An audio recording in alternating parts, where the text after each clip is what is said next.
E hoje eu gostaria de compartilhar com vocês um texto. O tema dessa ministração é Você, peregrino e forasteiro. Uau! Vamos ler um texto? Separei um texto, eles são 2 versículos. Eles estão em 1 Pedro, capítulo 2, versículos 11 e 12. Somente esses 2 versículos. E diz assim: Amados, peço a vocês, como peregrinos e forasteiros que são, que se abstenham das paixões carnais que fazem guerra contra a alma, tendo conduta exemplar no meio dos gentios, para que, quando eles os acusarem de malfeitores, observando as boas obras que vocês praticam, glorifiquem a Deus no dia da visitação. Amém? Somente esses 2 versículos.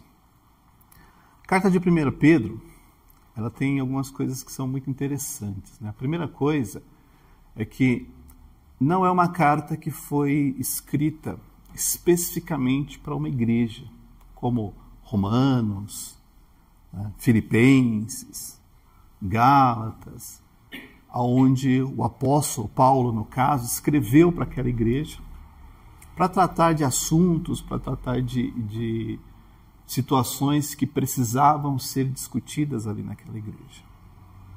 Também não é uma carta que foi direcionada a uma pessoa específica, como é, por exemplo, a carta a Timóteo ou a carta a Filemon, que eram pessoas que estavam recebendo uma correspondência. É uma carta que nós chamamos de geral, para todas as pessoas de todos os lugares, sem especificar nenhuma região ou nenhum público específico. Essa carta ela foi escrita aproximadamente no ano 62 ou 63 depois de Cristo. Tem quase 2000 anos que a carta foi escrita. Se você pensar 62, tinha mais ou menos ali 30 anos que Jesus havia ressuscitado. 30 anos. Depois da ressurreição de Cristo, o apóstolo Paulo escreveu essa carta. Muita gente que já tinha testemunhado, né, os eventos do ministério de Jesus já tinha morrido. Uma outra geração começava a se levantar, de pessoas que conheciam a história, mas porque outros falavam a respeito daqueles eventos. Outra coisa interessante é que 30 anos depois, as pessoas ainda esperavam ardentemente a volta de Cristo, porque era uma promessa para eles. E eles imaginavam, vai acontecer, vai acontecer. Nessa época, Nero era imperador de Roma. E pouco tempo depois dessa carta, Nero colocou fogo em Roma e culpou os cristãos. Só que, nesta ocasião, ser cristão não era fácil. Não era fácil. As pessoas achavam os cristãos antissociais, porque não participam das nossas bagunças, não vão para as nossas festas, não adoram os nossos deuses, não cultuam o nosso imperador. Eles são muito esquisitos, são muito esquisitos. Chamam todo mundo de irmão, chamam todo mundo de irmã, até quem não é parente, eles são muito esquisitos. Eles fazem uma festa chamada ceia, e lá eu fiquei sabendo que eles comem carne, eles bebem sangue, eles são muito esquisitos, os cristãos são muito esquisitos. Então, era muito comum um cristão daquela época ser perseguido. Tanto fisicamente, de alguém lá perseguir, prender, bater, humilhar, né? Quanto psicologicamente. Nossa, você é desse povo estranho, você acredita nessas coisas esquisitas, você faz essas coisas aí que a gente ouve falar. Era assim a realidade. No ano 63, 64, 62, quando o apóstolo Pedro escreve essa carta para todos os cristãos daquela época, cristãos com origem judaica e cristãos com origem não judaica, ele destaca 3 coisas extremamente importantes que a gente vê nesse texto que nós acabamos de ler. A primeira é o que você tem que ser. Esse texto fala de algo que você tem que ser. Esses 2 versículos que nós lemos também falam de algo que você tem que fazer. E é só você que pode fazer. E esses 2 versículos também falam de uma coisa que você tem que ter. E como ser humano, a gente tem uma ambição em ser, em fazer e em ter que é muito grande. Muita gente nasce com desejo de ser famoso. Pastor, eu quero ser famoso. Eu quero ser um influencer. Eu quero ter milhões de seguidores. Eu quero ser um cantor, para cantar para multidões. Eu quero ser, pastor, eu quero ser empresário. Eu quero ser um executivo.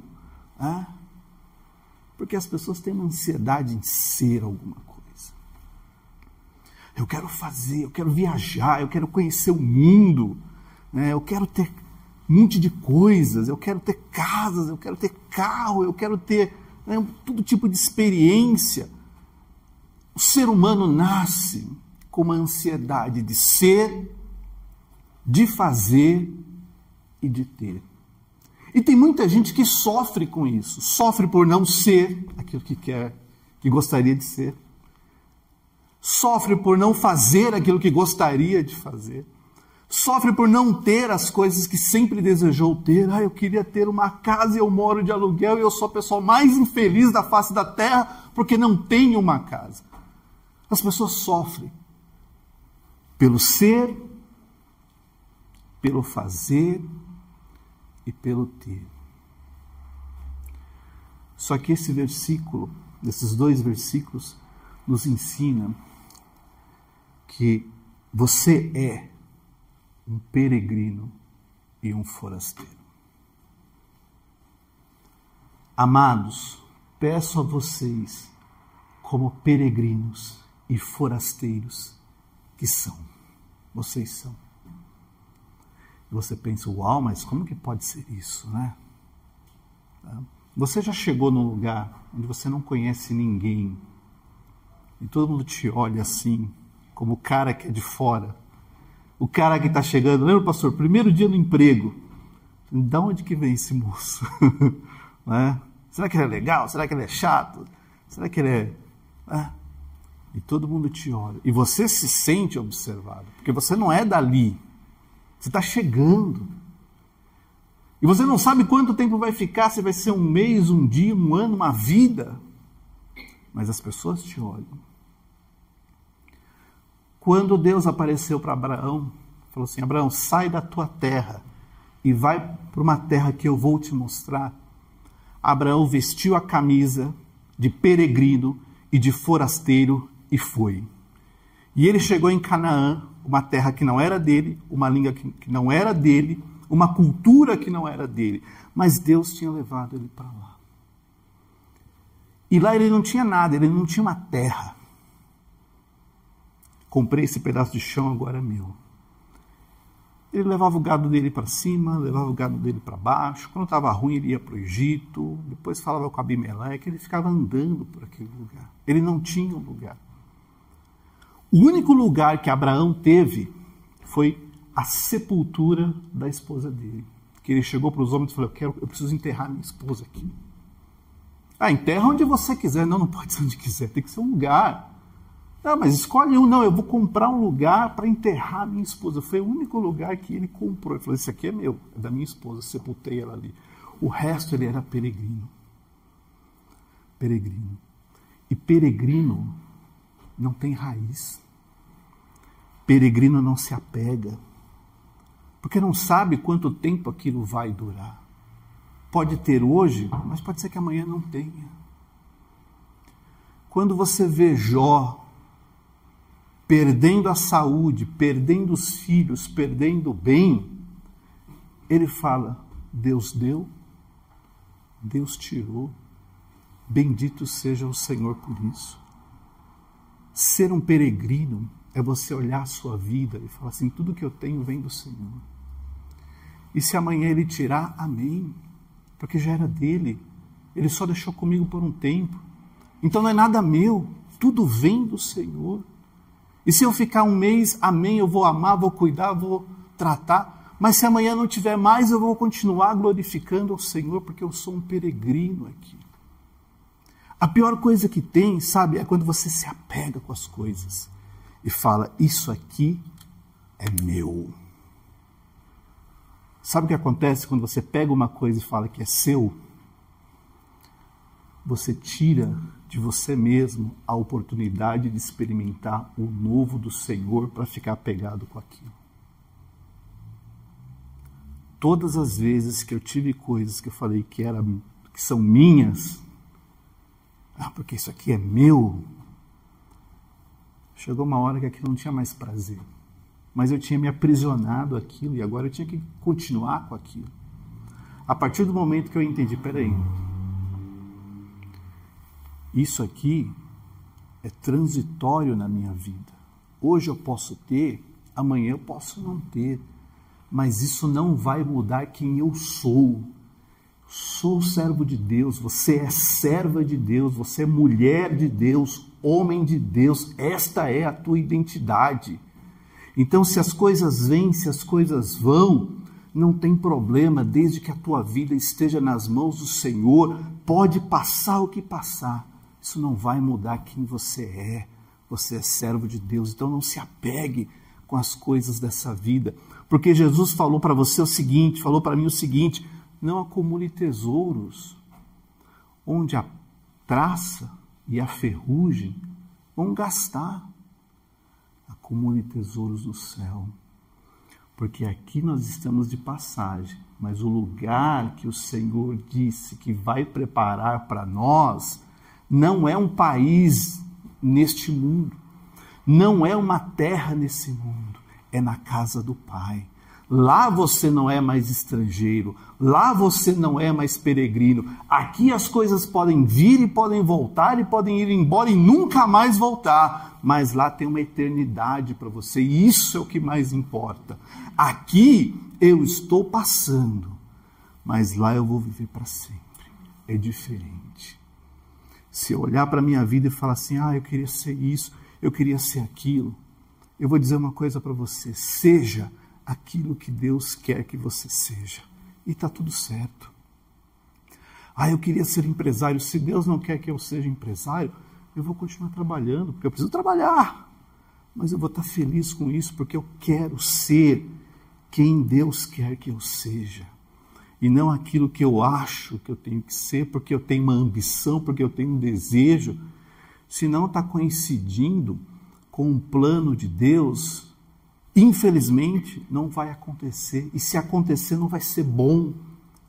Porque aquilo que Deus não quer te dar, não é bom para você. Porque se fosse, Ele te daria. É simples assim. Então, olha para a tua vida e fala, eu sou quem Deus quer que eu tenha que ser.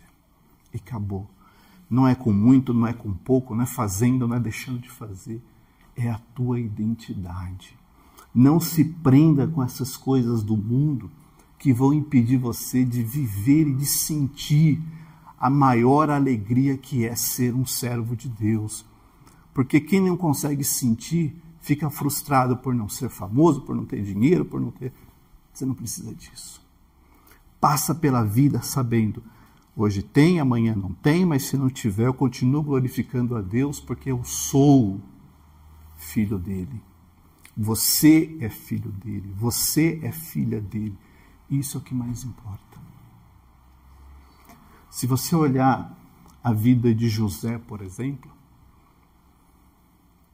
José do Egito, nasceu, 11 irmãos, casa grande. Eu nunca fui de família grande, né? Tenho 4 irmãos. Mas família grande é uma loucura. Entra, sai, um grita, um fala, um pega. Aí o outro guarda o negócio na geladeira, vai o irmão come. Aí o cara guarda o shampoo, o outro pega. É uma loucura. Aí tinha José lá, né? E às vezes nem precisa ser muito grande para isso, pastor. Só ser, né? Vai para o Egito. escravo.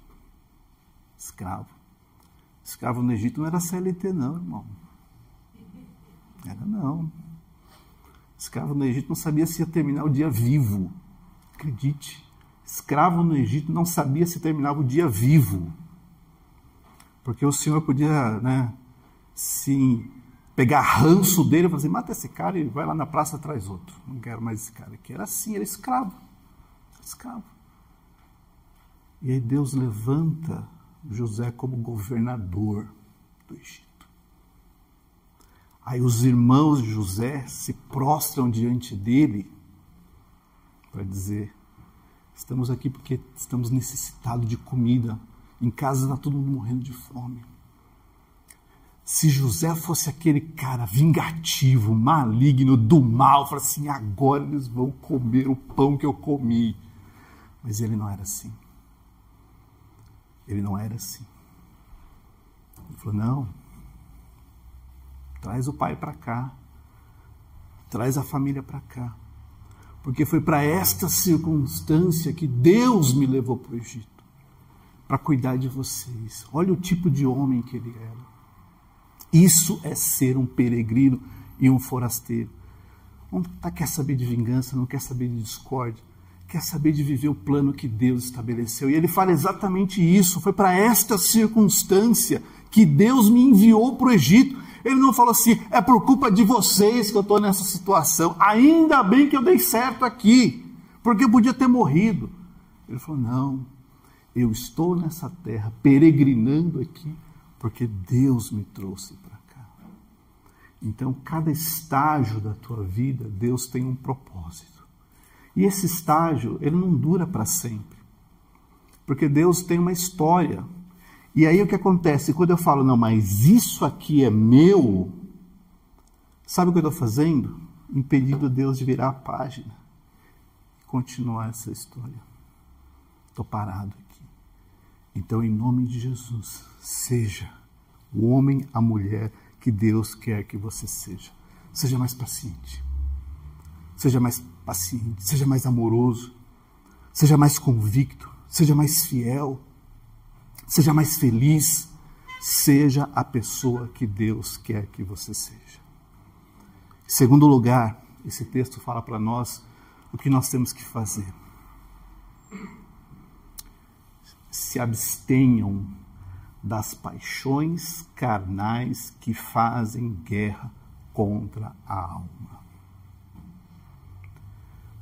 O que ele está querendo dizer aqui? Todo sentimento, todo desejo, toda obra da carne que quer tomar o teu coração, que está guerreando dentro da tua alma, você precisa se abster. Sabe o que significa abster? Rejeitar. É dizer, isso eu não vou fazer. Esse negócio é errado, que eu sei que Deus não gosta, que eu sei que Deus não quer, eu não vou fazer. Abster-se é isso. É você decididamente, voluntariamente, escolher não pecar. Ah, mas isso é impossível? Com certeza pode ser difícil, mas não é impossível. Se você se abster, se eu me abster, a gente consegue. E é triste, sabe por quê? Porque o pecado fica flertando com você.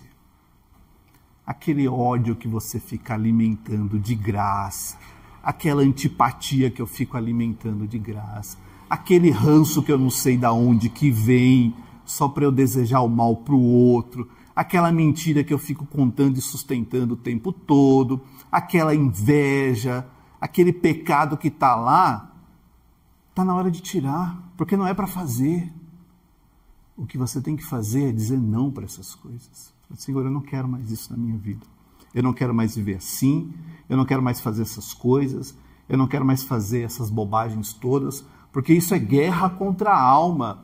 Sabe, é Deus querendo levar você para um patamar superior e essas coisas te arrastando para baixo.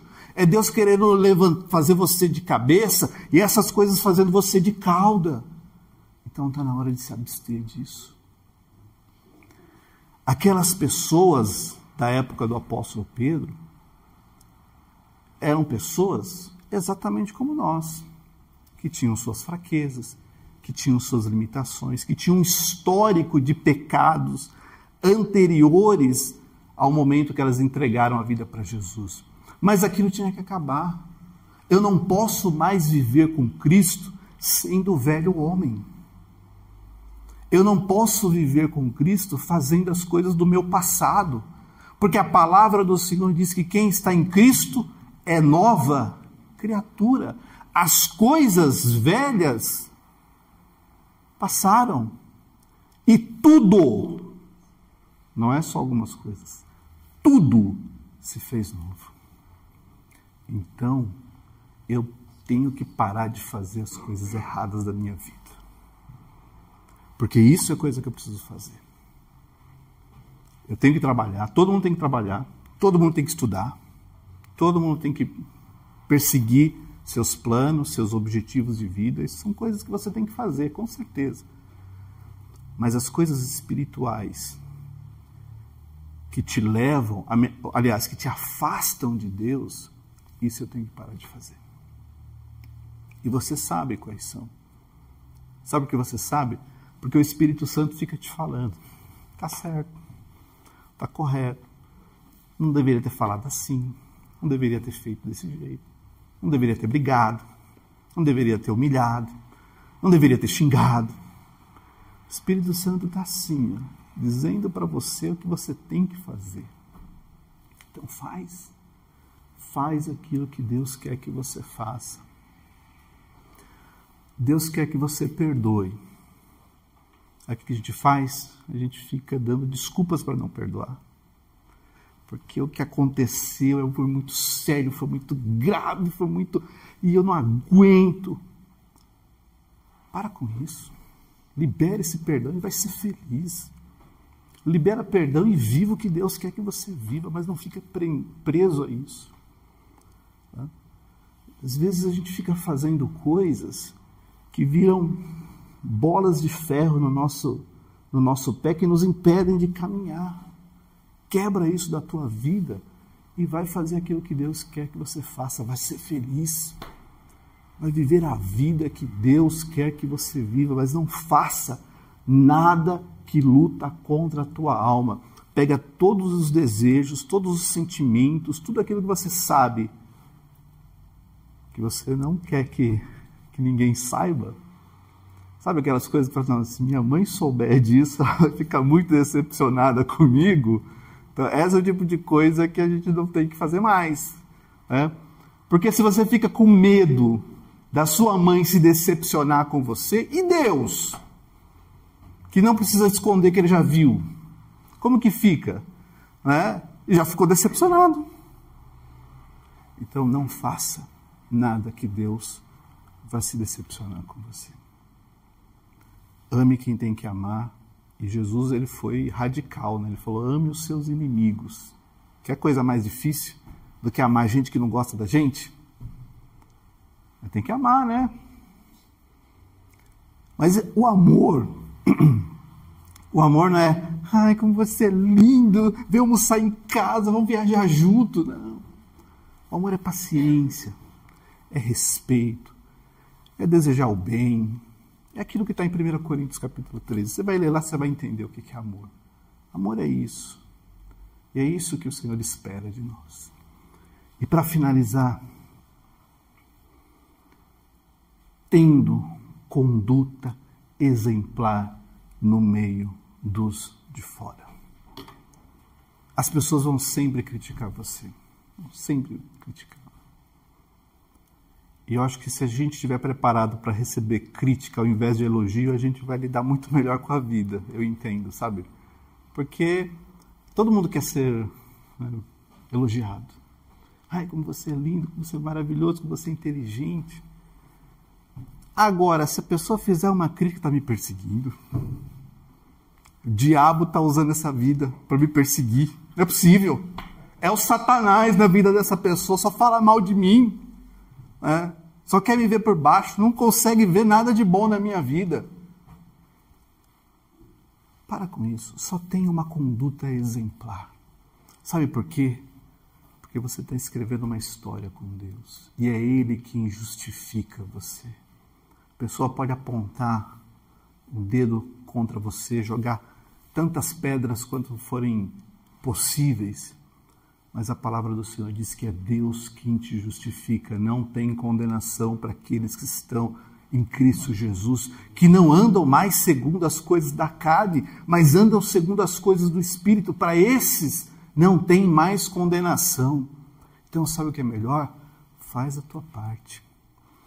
Tenha uma conduta exemplar e deixa que Deus faz justiça, faz o que for necessário para te honrar, porque Ele conhece você. Não espere a vingança. Deixa que Deus faz o que tiver que fazer. Às vezes a gente quer ver os outros se dando mal só para ter aquela pontinha de satisfação. Assim, finalmente! Para quê? Se o que Deus quer é que você só tenha uma conduta exemplar. Porque quanto mais certo você tiver, mais vergonhoso vai ser para essas pessoas ficarem te acusando. Porque elas vão ter que ficar inventando coisa. Coisa que nem é verdade. Mas como elas querem te acusar, elas têm que inventar. E você sabe que não é verdade. E Deus sabe que não é verdade. Então está tudo bem. Amém? Sabe o que era você acordar de manhã, ir para a reunião da igreja? Estou falando daquele povo daquela época. Nossos irmãos lá de 62 depois de Cristo. E as pessoas falam assim, bebe sangue. Era louco. Está indo para aquela festa lá que eles comem carne de gente. Esse cara é doido. Fala com esse povo não. Se fosse você, não deixava seus filhos brincar com eles, não. Esses caras estão sem noção. Eles adoram um homem chamado Jesus. Que isso? Isso não existe. Só que se eles tivessem uma conduta exemplar, acabou. Acabou. Sabe o que aconteceu? Pouco depois, Nero colocou fogo em Roma. E sabe o que Nero fez? Pelo menos é o que diz a história. Foram os cristãos. E sabe o que aconteceu? Foram perseguidos, foram parar nas arenas. Muitos morreram por causa disso. Muitas décadas depois, um homem chamado Plínio falou assim, olha, o que eu faço com esse povo? Porque eu estou vendo aqui e eu não encontro crime na vida dessas pessoas. Não roubaram nada, não mataram ninguém, não pegaram nada indevido. Eles acordam de manhã, vão para o seu trabalho, pagam seus impostos, não estão devendo nada, vão lá para suas reuniões, voltam para casa. O que eu faço? Eles tinham uma conduta exemplar. E depois, o governo não sabia o que fazer, porque não tinha crime. Tinham uma conduta exemplar. E sabe o que é importante? Você pode escolher duas coisas. Você pode escolher ser igual ao mundo. Você pode. Ou você pode escolher ser igual a Cristo. Se você escolher ser igual ao mundo, também vão te criticar. Também vão te criticar. Também vão te criticar. Porque a gente gosta de criticar, né? O ser humano é incrível. Só que se você escolher ser igual a Cristo, Cristo vai te elogiar diante do Pai. Porque Ele fala, se alguém não negar o meu nome diante do Pai, eu vou dizer, não, esse me pertence. Está vendo essa mulher aí, que todo mundo fala dela, que todo mundo reclama, que todo mundo acha defeito? Me pertence. Estou preparando um lugar para ela aqui no céu. Essa mulher é você. Esse homem é você. Então, em nome de Jesus, você vai para o trabalho, você vai para casa, você vai para onde for, mas tenha uma conduta que seja exemplar. Exemplar para quem? Para Deus. Pensa no caso de Jó. O diabo chegou para Deus e Deus falou, você viu meu servo Jó? Não tem ninguém na terra como ele. Um homem íntegro, se desvia do mal, tudo certo.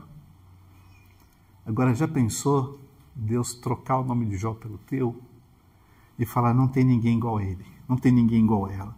É justa, é íntegra, se desvia do mal, faz tudo certo, busca o melhor. É isso, é isso. Em nome de Jesus. Nós vivemos uma época onde as pessoas, elas relativizam tudo. Então está tudo muito relativo. E quando você se desponta, você vira alvo. Não é assim? Você parecer um pouquinho diferente, já vamos puxar para baixo, não deixa aparecer muito, não. É assim que o mundo está hoje. Só que o que Deus quer de você é, lembra que você é. Lembra o que você precisa fazer e tenha, diante de todas as pessoas, uma conduta que seja exemplar. Fecha os teus olhos por um minuto. Só você e Deus conhecem a tua vida. Deus conhece, você conhece também, tenho certeza disso. Eu não conheço, nenhum pastor conhece. Por mais que você conviva com os teus amigos, os teus familiares, nem eles conhecem, porque tem coisas que você não fala para ninguém. Tem pensamentos que você não compartilha. Tem sentimentos que só você sabe. Essa é a sua vida. A vida que você mostra e a vida que você não mostra. A vida que você mostra, todo mundo vê, e todo mundo fala, e todo mundo comenta, mas a vida que só você sabe, Deus sabe. E nessa vida que só você sabe, aqueles sentimentos, aqueles pensamentos, aqueles medos, aquelas preocupações que você não falou para ninguém, Deus conhece. E nesse momento, diante desta palavra, Deus quer que você seja filho, filha, que confia nele, que sabe que ele está cuidando de você, que sabe que ele está preparando o melhor caminho, a melhor porta, a melhor resposta, ainda que os teus sentimentos não consigam entender, ainda que na tua mente pareça muito confuso, mas você tem uma identidade com o Pai, você tem uma identidade com Deus, você é filho. Passando por essa vida, sendo forasteiro, estrangeiro, não importa, você é filho.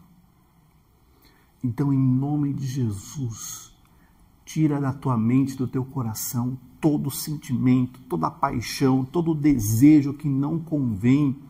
E não precisa ser pecado sexual, porque às vezes a gente acha que é isso, mas tem tanta coisa tão séria também. Tira isso da tua vida. E fala, Senhor, a partir de hoje a minha conduta vai ser exemplar. Como marido, a minha conduta vai ser exemplar. Como esposa, a minha conduta vai ser exemplar. Como filho, como profissional, como empreendedor, como amigo, como companheiro. Porque é isso que o Senhor te chamou para ser, para fazer e para ter em nome de Jesus. Senhor, meu Deus, nós estamos aqui na tua casa, Senhor. Nós estamos aqui na tua presença. Não somos perfeitos. Temos um monte de falhas. E é a tua misericórdia, Senhor, que impede que nós sejamos eliminados por conta de tudo isso. É o teu amor que nos sustenta, é a tua compaixão que nos segura. E é a tua graça, a tua misericórdia que nos coloca de pé. Então, nesta manhã, Senhor, como teus filhos que somos, queremos que essa identidade continue na nossa vida, Senhor. Nos faz sentir filhos de Deus, nos faz sentir conectados com o Senhor. Tira do nosso coração todo sentimento negativo, todo pensamento, todo sentimento de perseguição, de que tem gente sempre querendo o nosso mal, porque ainda que tenha, o Senhor é por nós e a tua palavra diz, quem será contra nós? É isso, Senhor, que nós precisamos fazer.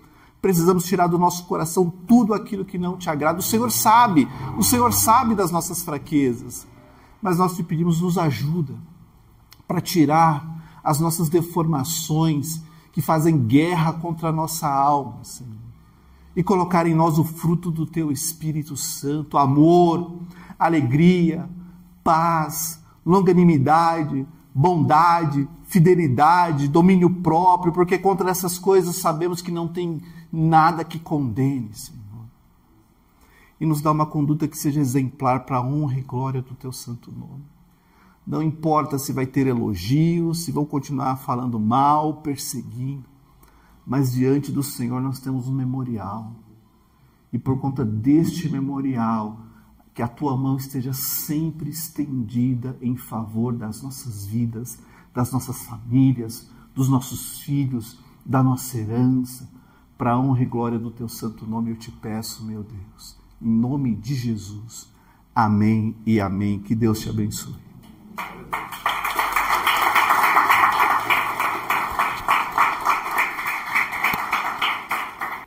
Glória a Deus. E para que a gente viva como filho, na verdade tem uma condição, né? Jesus deixou essa condição para nós, né? Porque o pai cuida dos seus filhos, o pai e a mãe cuidam dos seus filhos diretamente, né? Então, chama atenção, corrige, né? Ensina, cuida bem próximo. Agora, o filho do vizinho, né? A gente pode até se preocupar com ele, né? Mas como não é o filho, você pode até avisar: ô vizinho, eu vi seu filho fazendo tal coisa que é perigosa, né? Você não está cuidando diretamente, então não é o filho, né? Que a gente pode chegar lá: opa, vem cá, para com isso, volta para casa, né? Filho é diferente do conhecido, daquele que é próximo, do vizinho. E Jesus falou que a condição para se tornar filho é recebê-lo como Senhor e Salvador da nossa vida.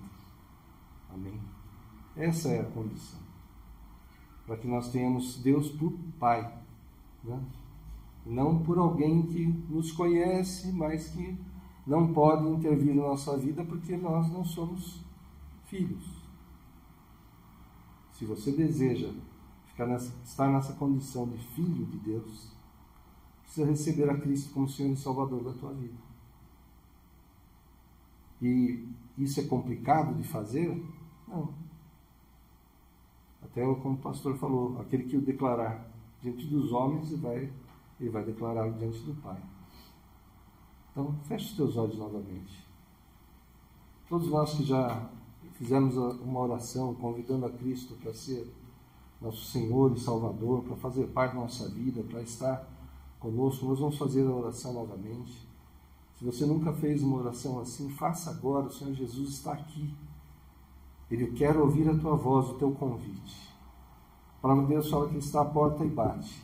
Se você abrir a porta do teu coração para Ele, Ele vai entrar e vai participar da tua vida. E você se tornará filho de Deus, cuidado, dirigido, instruído. Faça essa oração, que a tua voz possa ser ouvida. Se você fez há muito tempo, se afastou, está andando por caminhos diferentes daquilo que é a vontade de Deus, faça a oração novamente. O Senhor está de braços abertos para te receber. Então todos nós estamos de olhos fechados, todos nós vamos fazer a oração. Faça a oração agora, convide ao Senhor Jesus, é você e Jesus agora, esqueça todos que estão ao redor. É você e Cristo. Você deseja que Ele faça parte da tua vida. Você quer ser filho de Deus. Então faça essa oração, faça esse convite. Tão simples, mas tão poderoso. Tão fácil até de fazer, mas tão fundamental para a tua vida, para a tua família, para a eternidade, na verdade. Diga assim: Senhor Jesus, hoje eu entendi que nessa terra sou peregrino, forasteiro, não pertenço a esse mundo, mas eu quero pertencer ao teu reino. Eu quero ser um filho teu, em nome de Jesus. Por isso eu te peço perdão por todos os pecados que eu cometi, e eu te peço, escreve o meu nome no teu livro da vida, porque hoje eu te recebo como meu Senhor e meu Salvador, em nome de Jesus. Amém. Aleluia. Glória a Deus. Glória a Deus. A palavra de Deus fala que é uma festa no céu quando alguém recebe a Cristo como Senhor e Salvador. Porque Ele veio à terra, se entregou naquela cruz por nós, ressuscitou ao terceiro dia para a nossa salvação, para fazer aquilo que nós não podíamos, pagar o preço pela nossa salvação. E Ele pagou. E imagina a alegria dele, que passou por tantas coisas por nós, quando nós o recebemos como Senhor e Salvador. Quando nós atendemos aquilo pelo que Ele fez o sacrifício. Ele está alegre agora pela tua vida, em nome de Jesus. Se você fez essa oração pela primeira vez, ou havia feito há muito tempo, estava afastado, vem aqui ao final do culto, nós queremos orar com você, te receber como igreja. Se você que está assistindo, que está sendo gravado, e fez essa oração, procure uma igreja onde é pregado o Evangelho verdadeiro de Cristo. Se você está próximo a nós aqui da Arca, venha para cá, venha estar conosco.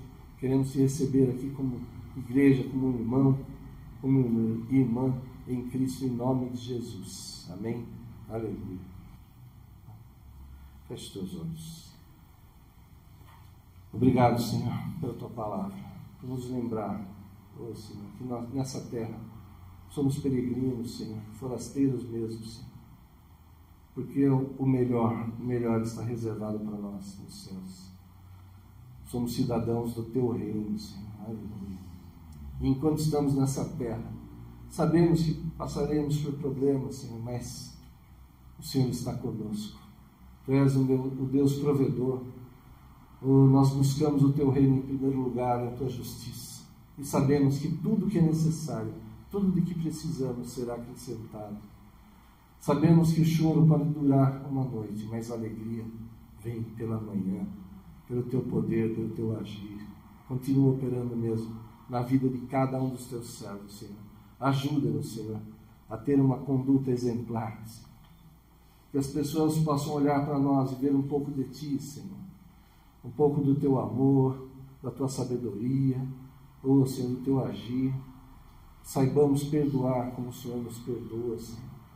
E saibamos ajudar como o Senhor nos ajuda. Faz de nós o sal da terra e luz do mundo, Senhor, para levar o Teu Evangelho, para testemunhar do Teu favor, da Tua graça, de tudo que o Senhor tem feito por nós, Senhor. Ajuda-nos, Senhor, nos dá maior domínio próprio, Pai, para que possamos, oh, Senhor, sempre honrar o Teu nome com a nossa conduta, Pai, em nome de Jesus. Vai debaixo dessa unção poderosa de viver uma conduta exemplar, de ser elogiado por Deus, e que os homens não possam encontrar nada de mal na tua vida, na tua família, na tua casa, no teu agir. Em nome de Jesus, vai debaixo dessa unção, em nome do Pai, do Filho e do Espírito Santo de Deus. Que Deus abençoe a todos. Amém. Glória a Deus.